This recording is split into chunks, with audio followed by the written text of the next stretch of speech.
anybody else that plays defensive end, really. Yeah, it's the makeup of the human. Yeah. He's always been tough. He's always extreme strain within his game to match up versus some of these bigger dudes, bigger offensive tackles in the NFL. But he's been able to do it at a high level. You know, you wouldn't think, a guy that's, his frame that he consistently be able to do it, but shoot, he's going on year 9 of it, and he can hold his own. It's, the embrace of the physicality of football. You have to embrace it, especially the smaller you are, the more you have to embrace it. And he's definitely embraced the physicality that it takes to play the game, the strain that it takes to play the game, the precision. You low man wins, and especially the smaller you are, the more you better be able to generate leverage. You better get under people. You better be really good with your hands to create separation under people. You better get knocked back into blockers, or these big dudes can just, big tackles can just engulf you. And he's, displayed all the things to be able to get it done. So it's a tribute to him. Would that explain why, maybe his career didn't, like the last 4 years have been really good? Do you think it's kind of taken him a while to figure out how, with his body type, he can best be successful in the NFL?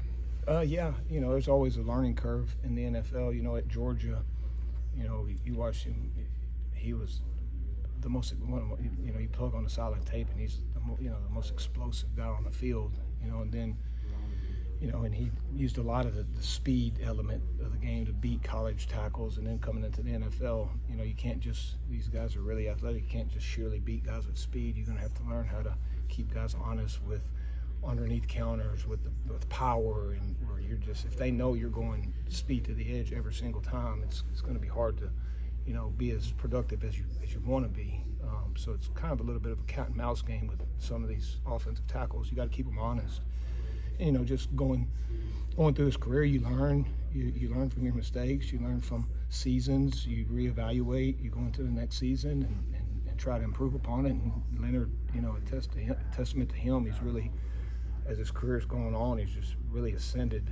Especially, going into his late 20s and early 30s, he's really been the best version of himself here towards the last 4 years. You mentioned year 9 for him. I don't, by my count, he hasn't missed a practice yet since May. He might not be fully healthy right now. I mean, does that impress you that he's out there every day, despite veteran status and the fact that he could probably ask for a day off and get it no problem? Yeah, just the makeup of the guy.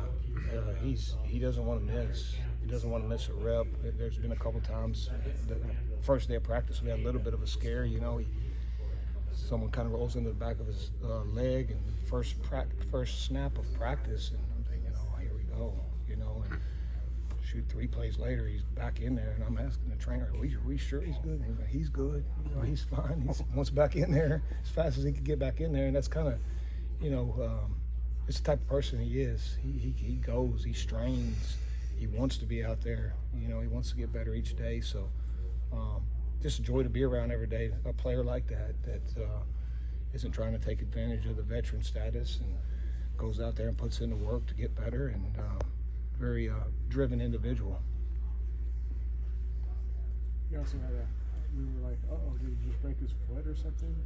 Were you aware of that the other day in a one-on-one pass rush drill? He had a foot injury. Yeah, I saw the end of it where, he kind of limped around the backside. Right. I saw, obviously it's a rapid-fire drill where we're going, and the trainer's jobs are to go check on. I just made sure that a trainer was going to do it.